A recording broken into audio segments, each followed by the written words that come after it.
गो के हुकूमत दरिया सिंध के ऊपर नई नहरों के हवाले से जो मामला चल रहा था उस पर पीछे हट गई है। पाकिस्तान पीपल्स पार्टी समेत दीगर सिंध की जो सियासी क़ुव्वतें हैं उन्होंने भरपूर इसकी मुखालफत की और हुकूमत को पीछे हटना पड़ा।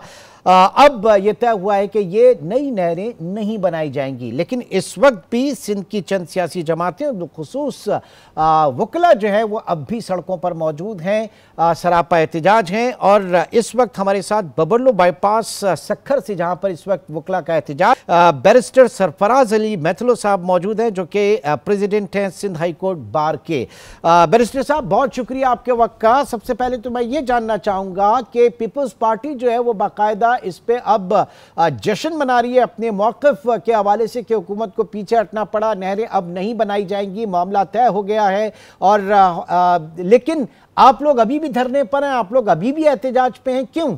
देखें, वकला बरादरी जब तक इन कैनालों को कैंसिल करने का हाथ में नोटिफिकेशन नहीं जारी होता तब तक सरापा एहतजाज रहेगी। पीपल्स पार्टी एक सियासी जमात है, उनकी एक सियासी पेशकश हुई है कि उन्होंने प्राइम मिनिस्टर से मिलकर कैनालों के मनसूखी के लिए एक अपने दरमियान एक अमल तय किया हुआ है, एक किस्म की उनकी अंडरस्टैंडिंग डेवलप हुई है।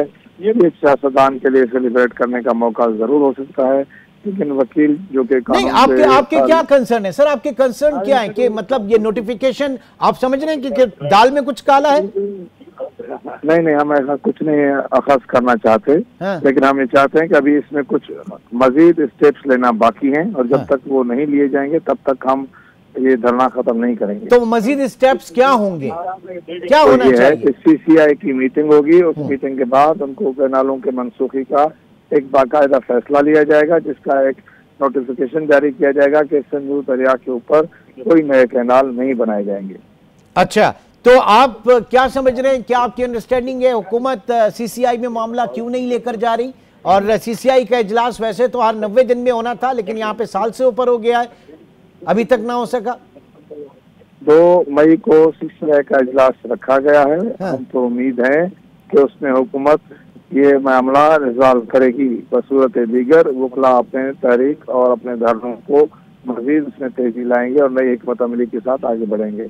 ओके, तो ये मुझे बताइए, इस बीच में अभी जो नुकसान हो रहा है मईशत का, क्योंकि ज़ाहिर है कि वहाँ पे धरना भी है और उसके बाद आमद-रफ्त और तरसील जो है, नकलो हमल जो है वो सारी मुअत्तल है, ये भी तो नुकसान है ना सारा, सरफराज साहब? देखेंगे, ये हुकूमत का काम है कि इन चीज़ों के ऊपर सोचे। हमारा काम ये है कि हम सिंध के हकूक़ के तहफ़्फ़ुज़ के लिए जो निकले हैं, पूरे सिंध की आवाम सरापा एहतजाज है। हम उस हक की जो कि हमारा देरपा और दायमी हक है, पानी, उसको महफूज करना हमारे लिए सबसे अवलीन तरजीह है सर। नहीं तो आपकी कि अगर ये नहरें निकाली जाती है तो सिंध जो है वहां पर खुश्क साली हो जाती।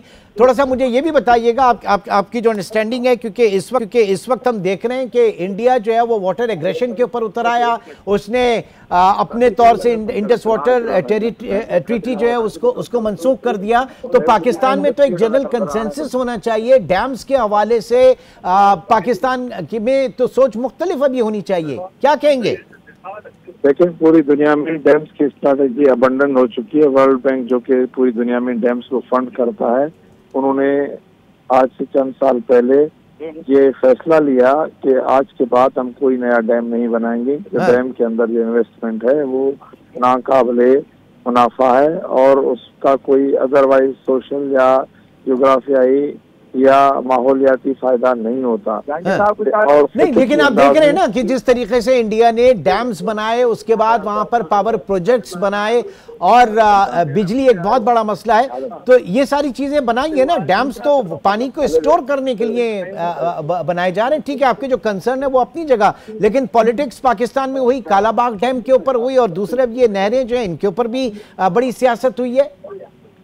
लेकिन सियासत नहीं हो, हम वकीलों का कोई सियासत से ताल्लुक नहीं, न हमारा किसी सियासी जमात से ताल्लुक है। हमारा बड़ा क्लियर मौक़िफ़ है कि सिंध का पानी सिंध के लोगों को मिलना चाहिए, चाहे वो कराची में बसने वाले हों, हैदराबाद में बसने वाले हों या all the way Sukkur Ghotki में बसने वाले हों। सिंध का पानी कहीं और मिसयूज नहीं होना चाहिए।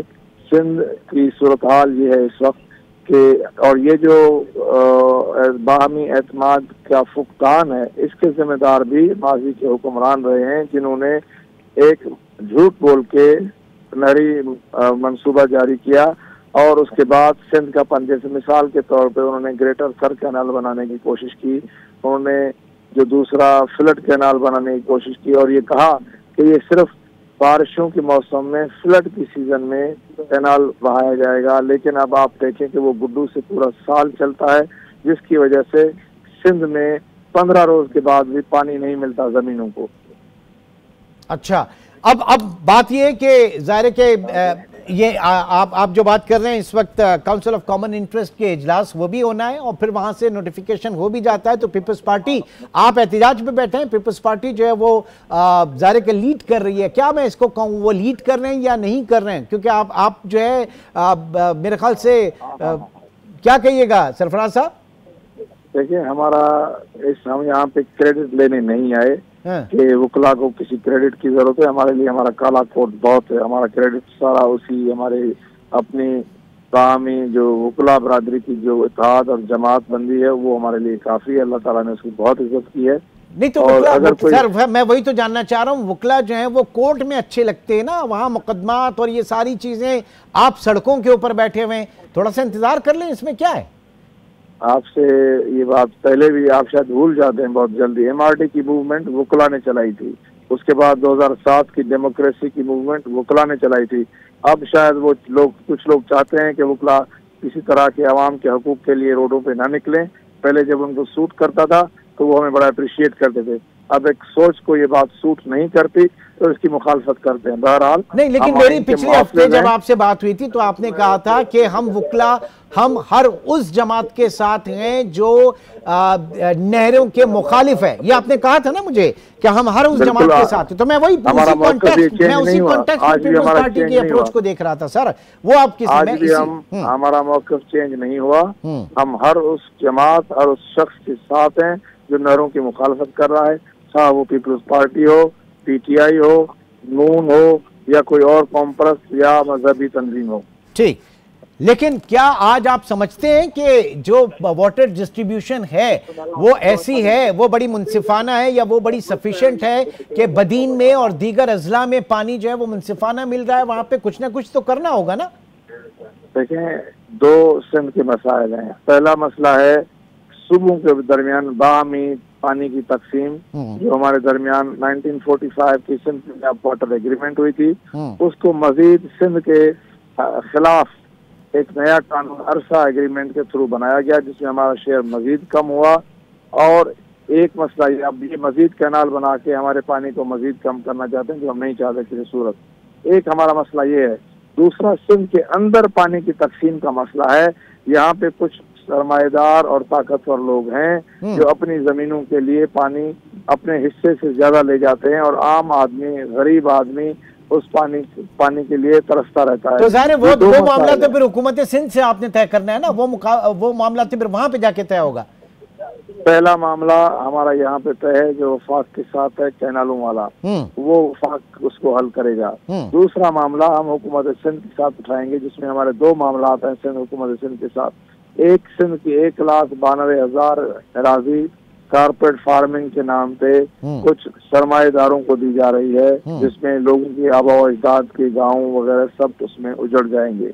हम उसके भी हक में नहीं है। नहीं तो कारपेट सर कॉर्पोरेट फार्मिंग जो है वो उसमें अगर वहां पर फसलें उगाई जाएंगी, जो इस वक्त नक्शा दुनिया के सामने है, जो हम देख रहे हैं जिस तरीके से, और इसमें बुरा क्या है? कॉर्पोरेट फार्मिंग में बुरा क्या है अगर आपकी फसलों की ईल्ड बेहतर होती है? जरा ये बताएं ना इसमें। कारपोरेट फार्मिंग में ये बुराई है कि आप एक आम किसान से जमीन छीन के एक सरमाएदार को दे रहे हैं। अयूब खान साहब के जमाने में इसी तरह से लाखों एकड़ अराजी सिंध की सरमाएदारों के हवाले कर दी गई, किसी ने कोई फार्म नहीं बनाया, सारी वो जमीन अवाम को वापस पैसे लेके बेच दी गई, उनके आबा व अजदाद की जमीन जब्त करके वापस उनको बेची गई एकड़ों के हिसाब से। अभी भी मैं बताऊं, सिंध के अंदर आज तक कोई कारपेट फार्मिंग नहीं हुई। पहले इन्होंने 10 लाख एकड़ इनके पास चोलिस्तान में है, वहां पे कारपेट फार्मिंग करें, कामयाब हो जाते हैं तो फिर सिंध की तरफ का रुख करें, बहरहाल हम किसी सूरत ठीक है, जाहिर है कि जो आपके जायज कंसर्न्स हैं, जो मुतालबात हैं, उसको यकीनन जो है वो परखना चाहिए। बहुत बहुत शुक्रिया। हमारे साथ इस वक्त मौजूद थे फराज अली मैथलो साहब, जो कि प्रेसिडेंट हैं Sindh high court bar association के। और नाज़रीन, यकीनन इस वक्त इन तमाम मामलों के ऊपर, ये जो पानी का, बिलखुसूस पानी का मामला है, इसके ऊपर एक across the country, across the board, across the province और अक्रॉस द पॉलिटिकल पार्टीज जो है एक जनरल कंसेंसस इंतहाई ज़रूरी है, और उसी के बाद आगे बढ़ा जाए किसी भी प्रैक्टिकल अप्रोच के लिए।